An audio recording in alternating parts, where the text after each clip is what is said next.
ดีเด้อทุกคนสบายดีพี่น้องป้องปาย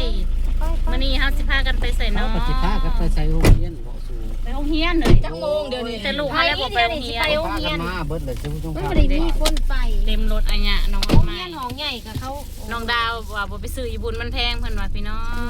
บ้านเฮามันถึงบ้านเฮา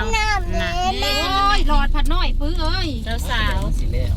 สาวน้องไผ่เงิน น้ำเจดำนี่ เขาได้อันนี้นะปื้อ น้องฟ้าใสวันนี้เฮาสิพากันเป็นหลอกบุญนะจ๊ะทุกคนค่ะเดี๋ยวไปเบิ่งน้ำกันว่า ปัจจุบันได้เศร้าพันเศร้า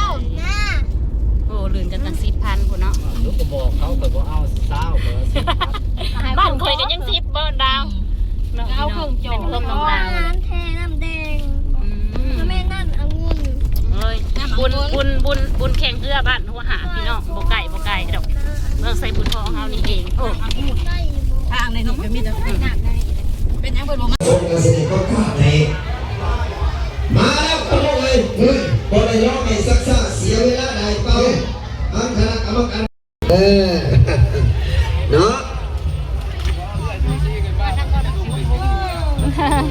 ไปลูกปู่ก็เจ้าเสียอยู่ผมมันก็คือคืนอยู่เป็นตะมอนอยู่ได้ทุกคนเพราะว่ามีห่มด้วยสะมีห่มลายนะทุกคนค่ะตอนนี้ครับกำลังรอเบิ่งบรรยากาศ เอาหลังจากที่เที่ยวที่ มีเสือ ผ่านไปเมื่อกี้นี่ก็คือเที่ยวที่สร้างผมได้ตามร่างการแข่งขันพี่น้องและสิบยอดผมเป็นยอดไปไหนไปไหนคนนั้นไปไหน ยิ้วว่ะยิ้ว กันดู กินยังมันจะคล้ายเสือ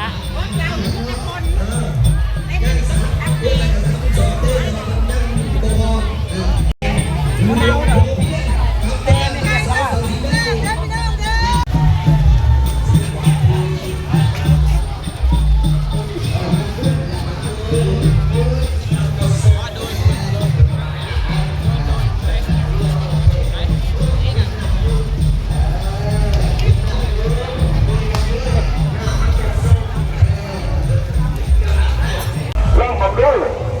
ที่เพื่อได้ล่ำหนึ่งหนักผมมีความสามัคคีกันผู้หนึ่งบอกลงมือผู้หนึ่งถูลงทับตอนนี้ว่าจะชี้พายละต้องจะจอดมาได้เพื่อนเขาดีเขาโอ้นั่นแหละขั้นข่าวกับแม่ผมมีความสามัคคีจ้างกันไม่ได้เพียงแพทย์พิเศษต้องได้ไปพ่อกันครับขวัญตระกูลได้แก่ที่31เนาะ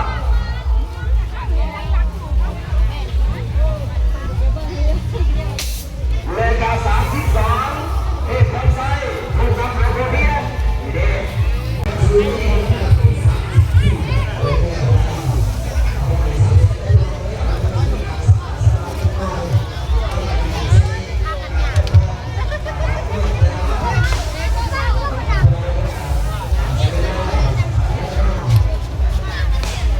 คนลายเลยทุกคนเลย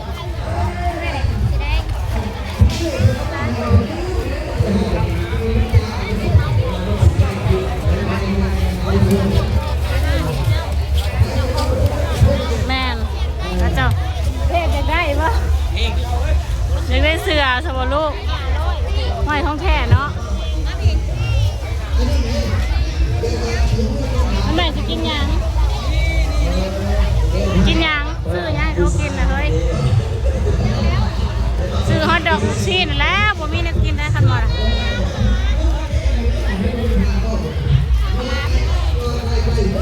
ปีกไก่ข้าวรามจะกินยัง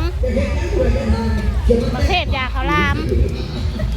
ได้น้ำก็ได้ซื้อน้ำยังได้เคสไปซื้อ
มบ่ลูก โอ้นี่เห็นยังบัดมือเขาขึ้นมาเนี่ย เอาบ่ลูกซีนนะลูกเอาเหมือนบ่กินดอกบ่กินบ่ลูกเอาฮอทดอกหั่นฮอทดอกแดงน่ะเฮ้ย30มันกันราคาต่างกันได้เฮ้ยได้ไหมฮอทดอกนะไหมเอาบ่ลูกของขายหลายเด้อทุกคนไป ในเกี่ยวที่สวาเนื่องจากว่าเป็นการขับคนเลยมากแล้วเขาเป็นคันก็เลยใส่รวมกับเพื่อนนี่เรารับมาคนเดียวแต่แสดงว่าเป็นติดแบบนึงแล้วแน่นมาดูด้วยกันเด้อ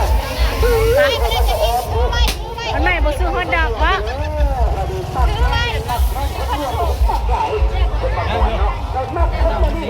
ไปสไลเดอร์พาเด็กหน่อยไปสไลเดอร์ทุกคนมาดีนะคนกันลายได้คือคืนมันกว้างนะทุกคนแบบว่าท่าคล้องก็เจ้ากับกว้างแล้วก็มีห่มมียังนะทุกคน ชื่อทุกคนบ้านเฮานี่ ซื้อตรงนี้ค่ะ เด้อันนี้ก็มาขายซื้อซอยบ้านเขาเองทุกคนรอหาบ่เห็นอันนี้ก็บ่ได้ซื้อได้นี่นะรอหาบ้านเจ้าของอุดหนุนซอยบ้านเจ้าของบ้านเขาเองแล้วเจ้าเห็นยังอ่ะนะเท่าไรอันนี้มะนาวแซ่บอ่ะ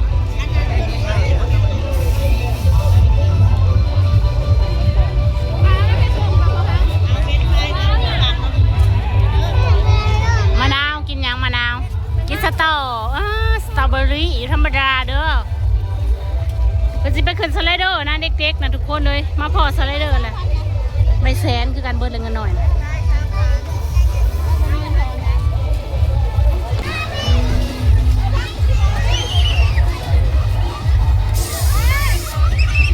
โดนเด็กๆ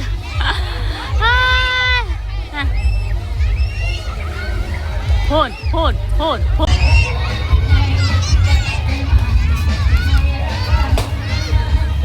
ลงโดนไหม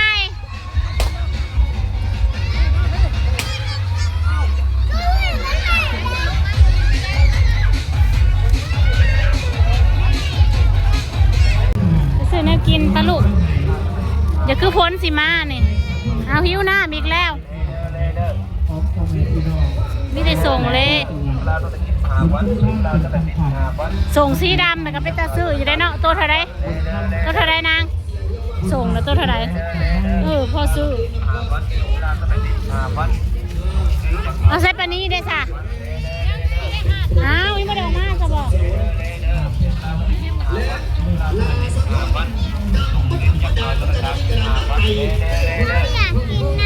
เอาไปซื้อน้ำไปทางไหน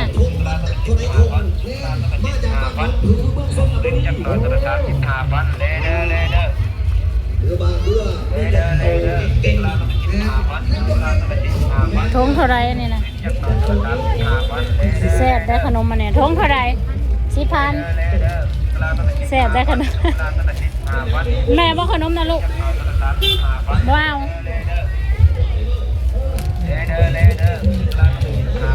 ว้าวบ่เดี๋ยวน้ำเอาน้ำเนี่ยได้ไหมกินน้ำอยู่บนมือมันอากาศมันเอาได้ไหมเอาชีบ่เป๊ปซี่อยากกินเป๊ปซี่ก็เอาลูกเป๊ปซี่แล้วนึงเดลอดแล้วก็มีเป๊ปซี่นะเท่าไร15,000ฮะแม่จะเอาเงินให้เพิ่นก่อนสิพักอันเมื่อล่ะทุกคนเลยฮะกันหลอกพอเท่าได้กะสิพระเจ้าพาซื้อนะอยู่ในกินกะสิออกเมื่อล่ะทุกคนนี่นะ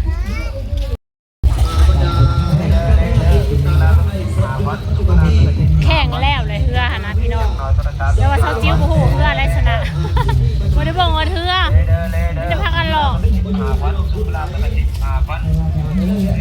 สิออกเมื่อแล้วทุกคนตอนนี้น้องวันใหม่ซุ่มซาปนีไปถ่ายอยู่โหลดแล้วทุกคนค่ะเดี๋ยวซาจิวกับสิเดี๋ยวขอโจ๊กคิวไว้สนิทสก่อนเด้อทุกคนฝากกดไลค์กดแชร์หน่อยเด้อ อาศัยชาวบ้านเข้าท่ามไปกระไดก่อนเข้าตำบล